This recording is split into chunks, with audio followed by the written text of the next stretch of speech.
Hey everyone, welcome to a new week in DSP. This is for the week of January 7th, 2019. So this is going to be the first one for the brand new year. If you guys want, you can go catch up on the year in DSP for 2018 to bring you up to speed just in case you're a new detractor. I was going to have a rant here about cat lore where the mental illness was revealed and the lore about Master Saruwatari since Tevin had a stream on him. I went on for about 20 minutes about this in Audacity, but for whatever reason the audio got corrupted and every 5 seconds I cut out for 1 second. So words were just constantly dropping. And I thought about trying to leave it in or trying to edit out somehow, but it just sounded absolutely terrible. So instead, I'm just going to have to cut the video by 20 minutes. I don't really have the time to re-record it, but I wanted to let you guys know, and when I come back in with the recording, why I sound so high energy, and just to let you guys know what you missed. I have the links in the sources, so if you want to go catch up on the Master Saruwatari lore and on the cat lore, it's all there. But other than that, I'm really sorry that the video is going to be a little bit shorter. Again, technical difficulties. Nothing I could do. But let's get back to the week in DSP. Okay, so let's get to Monday in the DSP world. And let's talk about tip goals all week. So Phil put together this new drive because he doesn't get paid from Twitch until the 15th. Now, what he wanted to do was he needed to raise money in a short period of time in order to cover his bills and living expenses until he gets the major Twitch payment on the 15th. So the tip goal was a manual tracker, meaning Phil was going to have to do the math every time he got a tip to update the total amount of money he's received every day for both streams, trying to reach the number $200. Now on Monday, he hit $200 pretty quickly. Number one, he got it from like $140-something from a detractor using the name The Goutening. Now, I'm 90% sure that the guy is going to charge it back, and he's most likely going to win the chargebacks, and I'll explain why. Number one, the guy did not get put up on the leaderboard. Now, Phil is kind of selling a service with the whole tips and donations sort of thing. Basically, the idea is you're buying a shout out from him.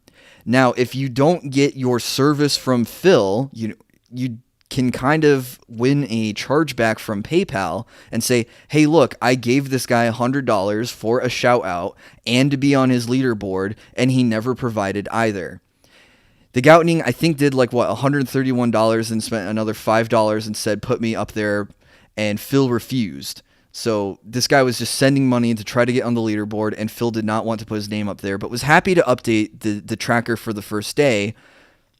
And the guy's big message with the $131 was to get Phil to $200 exactly and say, okay, you hit $200, stop streaming. DSP revealed with this new tip tracker program that he's putting forward, and I say program, there's no actual program. I mean, it's just his new latest method of begging for money, is that there is no fucking reward for it.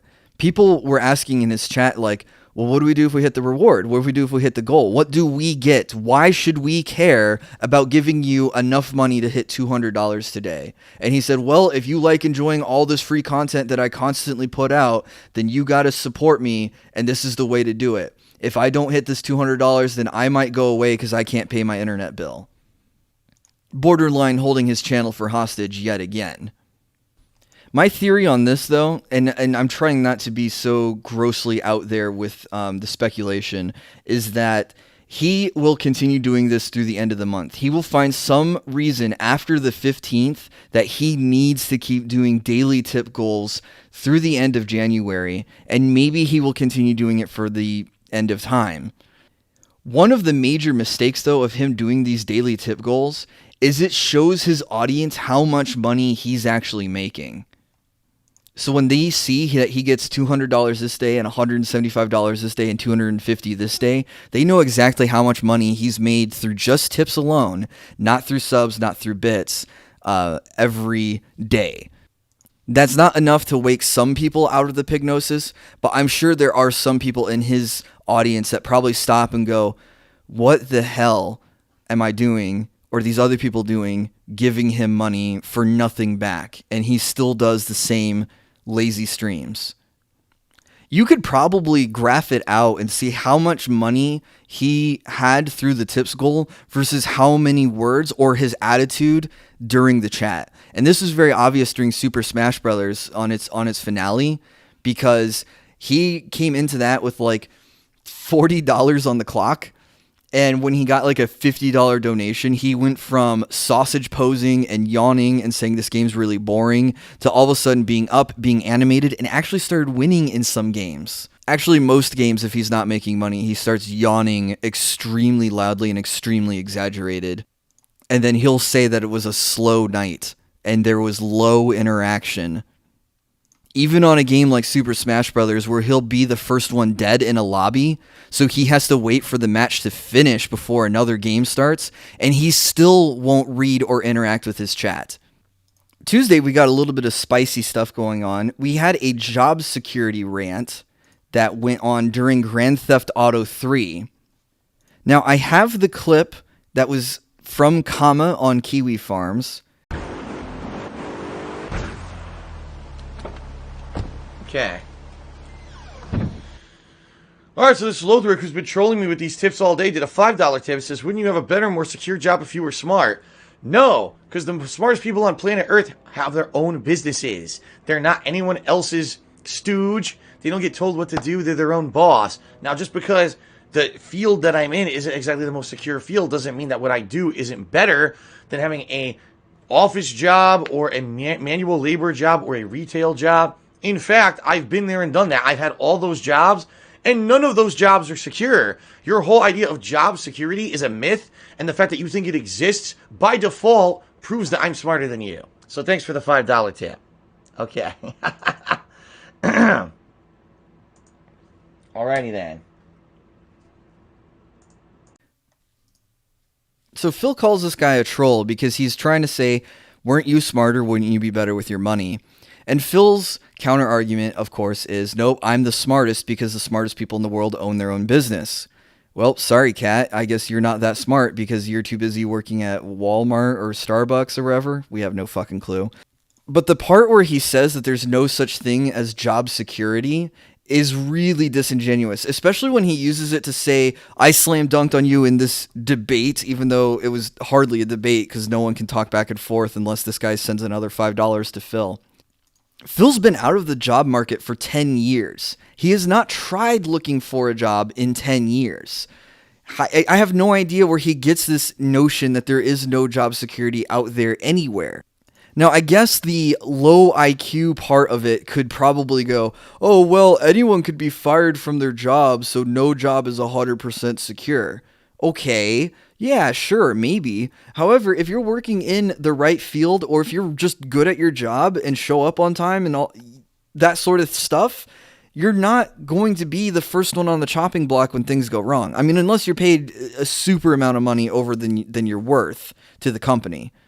Phil's probably not used to that kind of work ethic, because we can see from the way he plays on Twitch is that he just literally coasts through everything he does, rushes through everything he does, and doesn't try to do a good job at anything or even learn how to do his job any better. He refuses to do things on his own with his own initiative. It's not my job. People need to pay for it, or they need to do it themselves. I mean, I was just listening to Tevin during the Game of the Year awards, Phil's Game of the Year awards, obviously, and that he talks about how shit was outsourced, even though Phil has never done any of the work for any of his emotes, none of the work for any of his overlays, none of the work for any of his loading screen images. It's all fan-created content that they get no money for, because Phil has this whole fucking idea that his gout mansion is held up by toothpicks because of how shaky his financial situation is.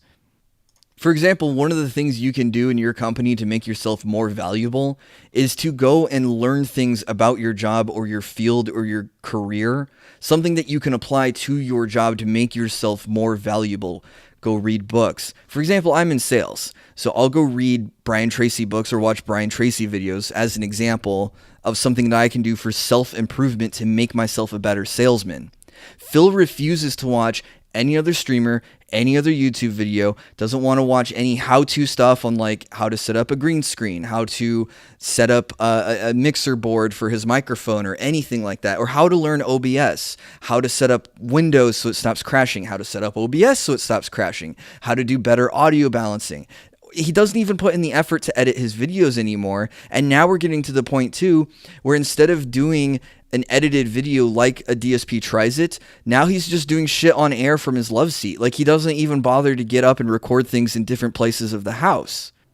Another post from Kama points out that there is a partner in Phil's chat named Xilent, that's Xilent, who's talked about Tevin having 4 times Phil's viewer count on YouTube. However, this guy did not get banned, obviously, because he's partnered with Twitch. And I guess they saw that purple check mark and said, yeah, we'll let that guy slide. But then someone else named One Hand Fred points out, thankfully without cheering, a message about working with 2 other people on a project. I wonder what that's a reference to. And how they got mad as fuck that they didn't get paid everything, even though they agreed to work with me and didn't say anything about wanting any money. That's obviously a Detractor meme. You're relating to Project 7 and how I completely fucked that up. Get that ass banned. Tuesday night was also a very fantastic night because Phil wanted to try Smash viewer lobbies for the first and probably last time. What's great about this is he just left the arena on practically default settings. So only 6 players could join at a time. Items were enabled and the bottom 2 sit out. This sort of thing, and the default like 3 stocks rule or something like that. He did not do anything about forcing stage selection because he complained about the stages being too small for him to dominate on. Well, you could have picked stages to have a home field advantage on. He complained about items being too much of a deciding factor. Well, you could have made taken items out. And then he complained about the same people getting into the same arenas, but that's because when you're in 6 people and the bottom 2 sit out, you're gonna have 2 of the same 2 people, 2 of the 2 new people, 2 of the same people, 2 of the new people, 2 same people, 2 new people, until you decide to cancel the arena and start a new one. Now, when I've gone back and looked at other sources that played this video, I've looked at the Vault Boy video on it, my own video on it, and my own stream on it, and Mighty D's. There were more detractors than legit fans who played in Phil's lobbies.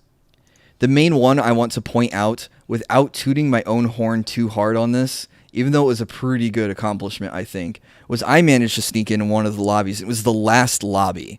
And this lobby, I managed to pick DDD. I managed to get into the same match with Phil, and I gunned for Phil the whole fucking time. Now, what's really great about this match that I want to point out is, number one, in a 4-player free-for-all, I was able to mostly dodge the other 3 players and focus on Phil. There was another Detractor in there, and we both killed each other at least once to kind of show, hey, we kind of weren't on the same side, you know, to kind of throw some shade away from us. But here's some really good things that showed how fucking petty Phil and his mods were during this whole thing. Number one, Phil's chat was chanting for me. They were saying LSB or DDD because that's who I was playing as. So anyone who was rooting for LSB or DDD got banned. Also, Phil started to commentate about other fighters who were trying to beat me after he was the first one out. And he was the first one out almost the whole night. So anytime someone got a good hit on me, Phil was praising them. However, before that, I did manage to land some combos on Phil, and he complained about getting comboed. I did the air juggle with the up air on DDD. But then he said that the match was incredibly laggy, and that was why he lost. If the match was laggy, I would not have been able to enact really good combos that took him from 0% to, I want to say I did like a 70 or 80% combo on him. But lastly, when it was down to me and the other Detractor, they were obviously a better player than me. They kicked my ass. We still got first and second place, so that should have meant we've gone to the next arena. But they did a really cool Donkey Kong combo where they hit me up into the air, did a couple of aerial hits, got me to 45%, and then a perfect throw off of the corner of the arena. So I bounced off the arena at an angle that insta-killed me. I had no way to get any jumps or be up to recovery. And Kiwi Farms even saw that match and pointed out how great the other player was, because it showed that with good execution and good timing and good knowledge of the game, that you could do these combos. But Phil was just saying, oh, it was lag, oh, it was lag, oh, it was lag, trying to say that there is no skill in any of this play. Now, it's no secret that Swaggins watches my streams, because I have pointed out people that have borderline meme names in my stream, and Swaggins bans them within the next 4 minutes. It's happened on more than one occasion, to the point where I know for a fact that he's watching me. He also thumbs down my streams immediately when they start. So because Swaggins knew about me, of course he was banning anyone who was chanting for me, cheering for me, and made it a big deal that anyone who was supporting me would get banned. Even people who were asking who is Lightside Bill or who is LSB Gaming were getting banned. And he was, of course, private messaging Phil, because when Phil was the first one out, he had plenty of time to lean over into his microphone, not say anything to his chat, but obviously was typing something. So as soon as the arena was over, Phil's cursor goes to the upper right corner, and he kicks me. I was the only person that got kicked that whole night for being a detractor. But if you go back and look, Batman, Lord Ouija, Mucha, Dante, there was tons of detractors. Almost every match had a detractor in it against Phil. And I do want to say that even without detractors getting into these matches, Phil's audience would focus on him too, because he's the big guy, he's on camera, and his fans and detractors alike like to see him rage. So he has to go into these free-for-alls thinking that it's a soft 3v1. Now, Phil's saltiness continued into the night. He eventually made a tweet about how angry he was at Smash.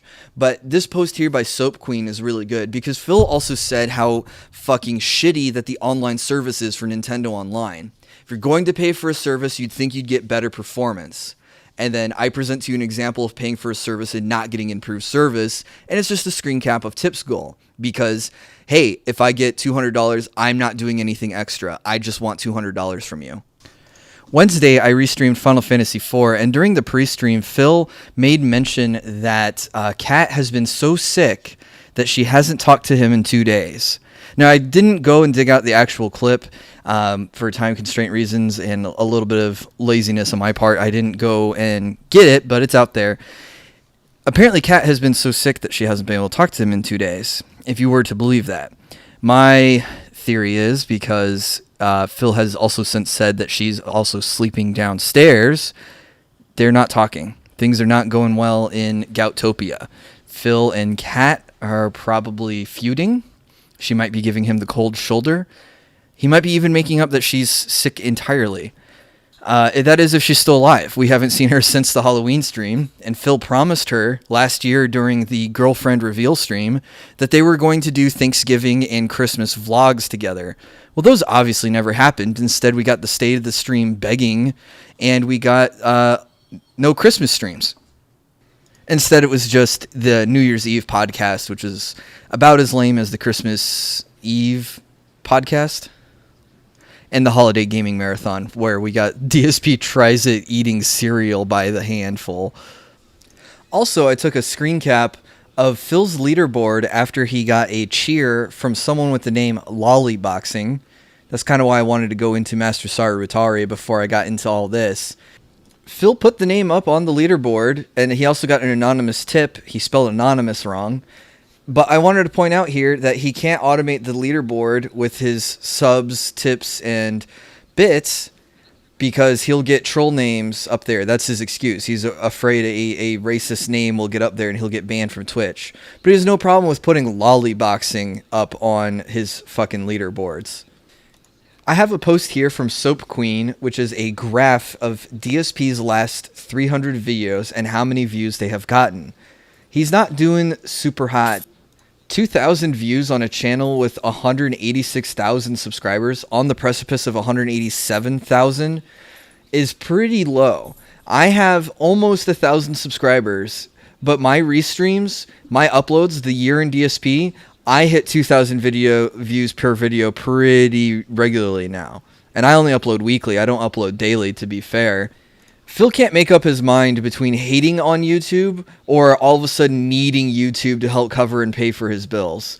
And he's even said that he wants to change things to being more Twitch focused. Even though it's pretty dumb to want to undiversify your income and just put all your eggs in one basket, he wants to do that, but then anytime like YouTube starts to slip, he just cries harder for more money. It's really crazy. Now, right before midnight on Wednesday, Phil tweeted out about a YouTube ad that he saw. See, this is why I said that he likes to shit on YouTube whenever he can. He says why the system is broken because he was getting an ad for Kia of Portland, Oregon. He lives in Renton, Washington, and he says, I'm not traveling hundreds of miles to go buy a car. Says it's a wasted ad and YouTube is a joke because they're playing ads to people that don't live near, I guess, the car dealership. Even though, and I see this here in the Midwest with Illinois versus Indiana, that car dealerships will advertise in states that have traditionally higher taxes and say, hey, if you come and buy the car at our dealership in this state, you will save money because there's going to be less tax. Thursday was supposed to be Phil's day off, but because Kat was still sick, he decided that he was going to stay in as well, not do groceries by himself, likely because he either can't drive himself or because he doesn't want to carry his the groceries himself. But what's great is on that tweet where he's saying, hey guys, I'm just going to do an impromptu GTA 3 and Blackout stream, is the Drunken Peasants messaged Phil and said that they wanted to have him on a hangout and talk about some Super Turbo and other things. But of course, Phil immediately throws him to his Hotmail account, which means that they will probably most likely be ignored. We will never see Phil on any stream ever again in the future. People like to say that the Drunken Peasants can be kind of rough, but from my experience, they seem to be like Reddit light. But even then, like even having just mild opposition would be too much for Phil. Also on Thursday, KSI released a video where he was laughing at some of the saltiest gamers on the internet. And of course, there was a clip of our best buddy, Phil Burnell, but he was uncredited in the video. Friday, we have a new Detractor meme. Liquid Hindo asks in chat about Phil's webcam quality, what resolution it's at. Phil reveals it's at 480p and refuses to put it in 1080p. And when Liquid Hindo follows up and suggests, hey, maybe improving the webcam quality would be a great way to invest in the stream and improve in the stream, Phil says he's sick of hearing these Detractor memes. All these people are talking about it and starts banning. He conflates or inflates just having one Detractor, Liquid Hindo, into 10 actual people. And he says, you know, the Detractors, they make these mindless memes and people come in here and parrot them because they're dumb and they just follow whatever the other people say. It was really, really strange to show how paranoid he was, that he says that the Detractors no longer provide commentary or criticism, I'm sorry. He's even said that the Detractors came off as, oh, well, everything we say and do is under the veil of criticism. He says, no, they're no longer giving critical advice. They're just, you know, putting out their lies and slander. Well, I mean, here you have a good example of, hey, here's an idea of how to make the stream just a little bit better, just a teensy bit, you know, a little bit more watchable. And Phil just turns it into, oh, there were 10 people in here and they were all repeating this thing because they're all mindless and they all follow the Detractor cult when he's the one who's running the cult.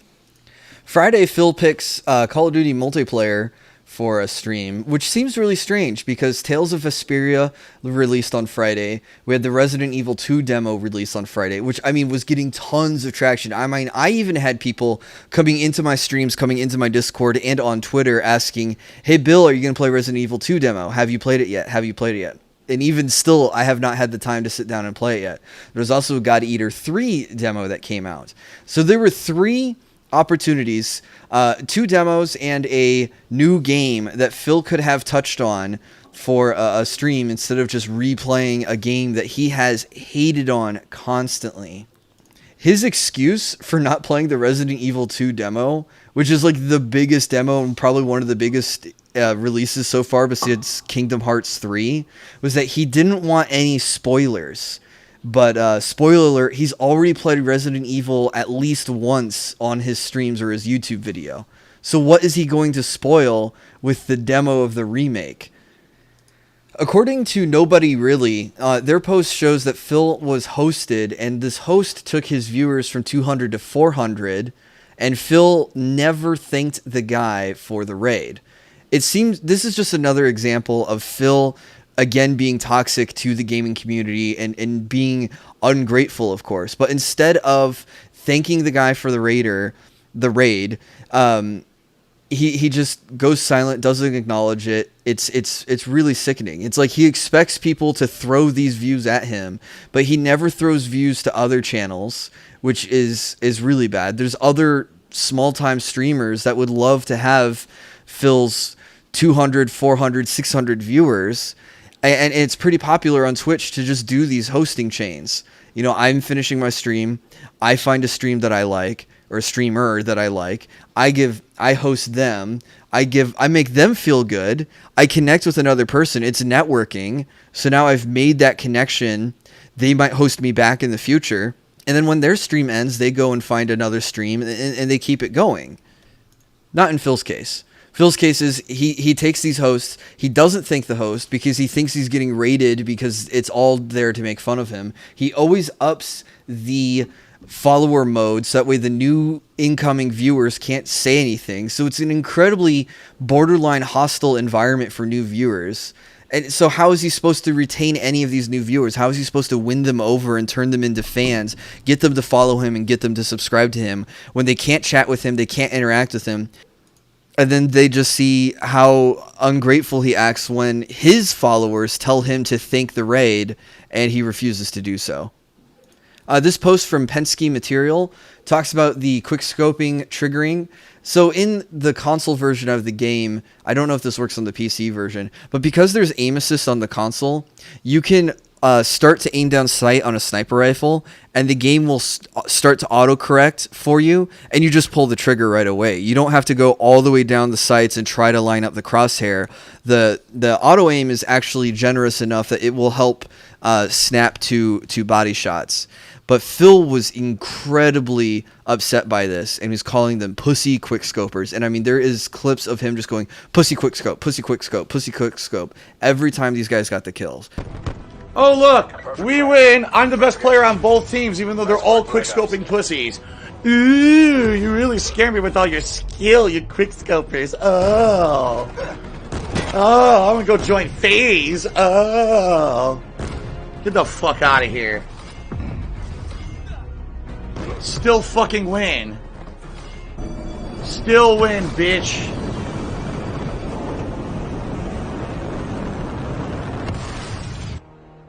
Unbelievable. I mean, he was like full-on toxic Call of Duty player without calling people. But while he was raging about quickscoping, Diction and Sir Itron showed up into his chat, and they were also shit-talking him again.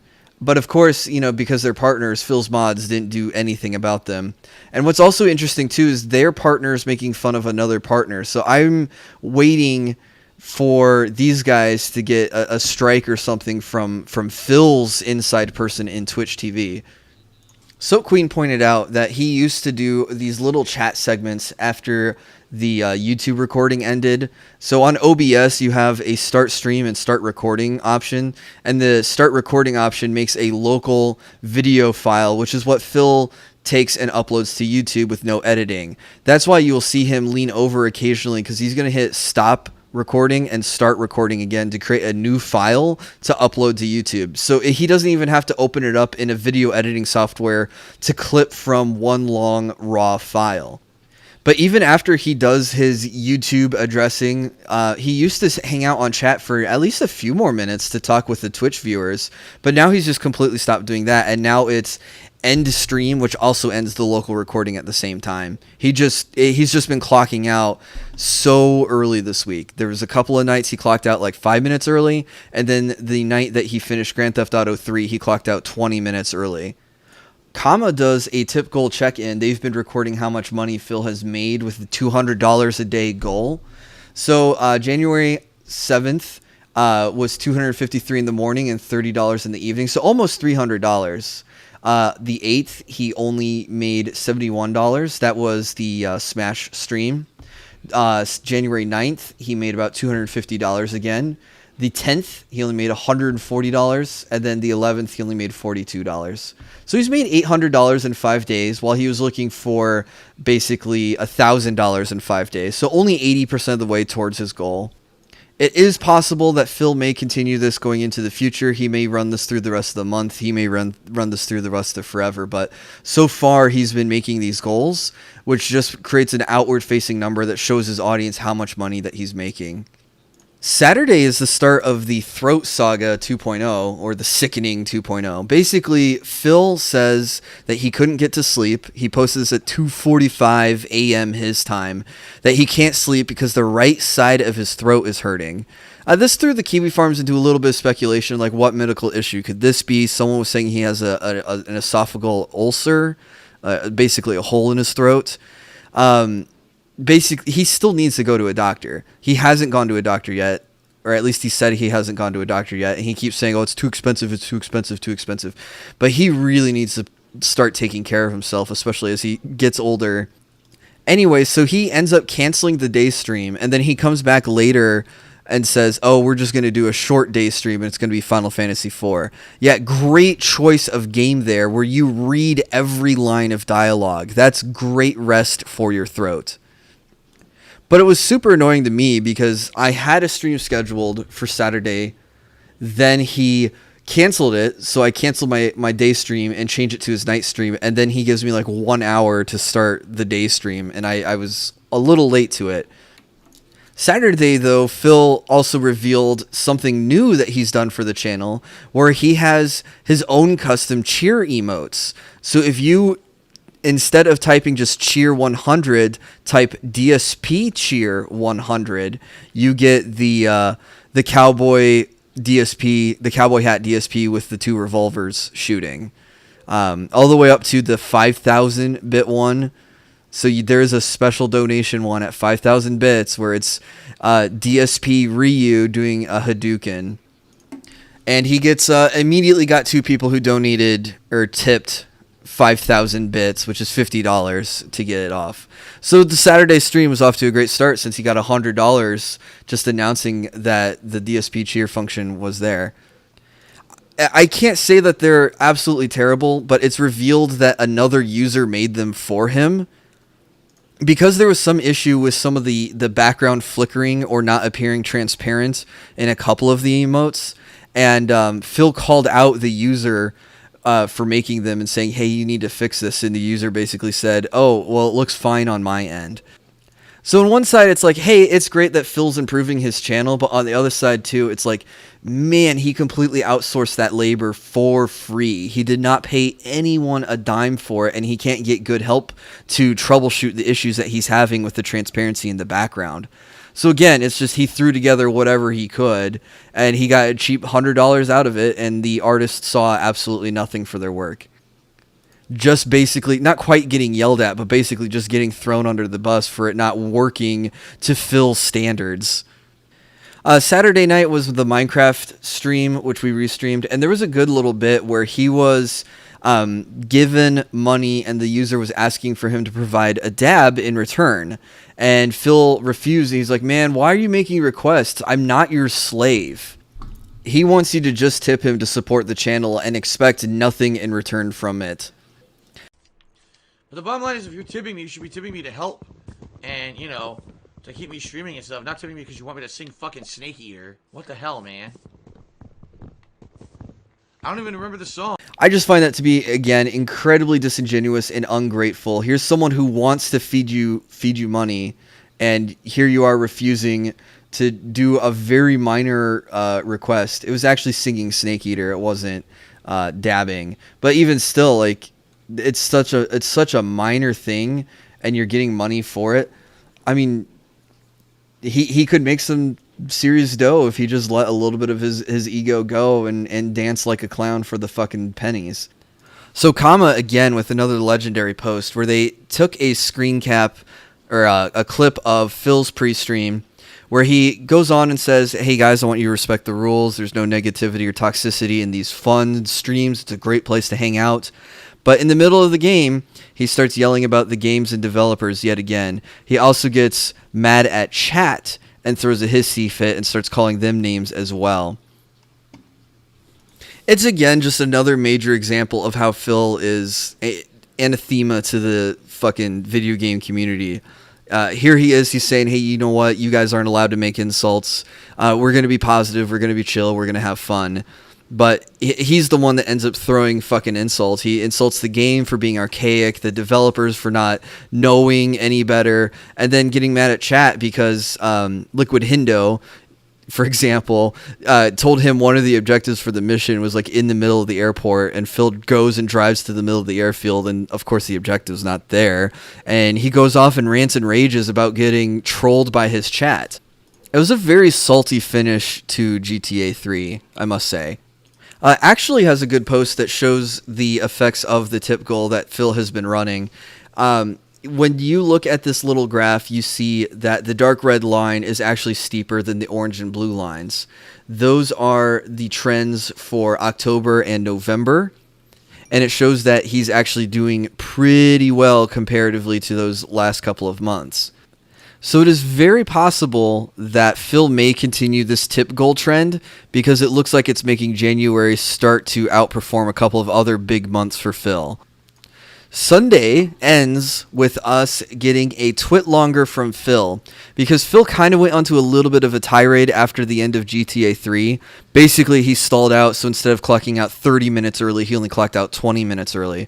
But he was trying to talk about what game he should play next coming up because he finished GTA 3 early. He thinks he's going to finish Final Fantasy 4 in one more session. I think he's got 2 more sessions left in it because there's literally 2 more dungeons coming up, and the final dungeon's like really heckin' long. So he ignores playing Shenmue, is trying to push chat towards more Dark Souls. Chat does not want Dark Souls. They want Resident Evil 2. There's a bunch of other things that they suggest. And he keeps shooting things down, and then eventually just like huffs off of the stream. Now, the twit longer was basically like this whole pity party about how he can't afford a brand new game at $60 all of a sudden when that was no problem for him last year. And he thinks it's going to be too much of a gamble to buy Ace Combat 7 at $60 and have it only last for one stream. But for the Halloween marathon, he had no issue buying the Silent Hill game and only playing it for 15 minutes. So he concludes the twit longer with basically just saying, hey, you know what? I'm going to play Dark Souls and there's nothing we can do about it. And that about does it for the week in DSP, guys. Again, I'm sorry for taking things a little off topic with talking about Master Sarutari and Cat. I hope you guys don't think too less of me for bringing up the Cat issue. I know it's a touchy subject. I'm not the one who broke the news. I'm not the one who dug up the news. I'm just trying to inform on things. And it just shows and echoes again how much of a shithead Phil is by using mental illness as an insult while his supposed soulmate suffers from mental illness. I don't apologize for the Master Sarutari stuff unless I'm starting to turn into a broken record about it. And beyond that, I hope you guys have a good rest of your day, and I hope to catch you guys in another video or restream. The channel is almost up to 1,000 subscribers, so this is really fucking exciting for me. I can just remember some of like the tinier milestones that when we crossed over them, and they don't seem that far too long ago. So it feels like we've really been exploding. I also hope the quality on this video isn't too bad. I've tried not to re-record it too long, so that way I can get it out closer to on time. And I'm going to try not to drag this out much further. So take it easy, folks.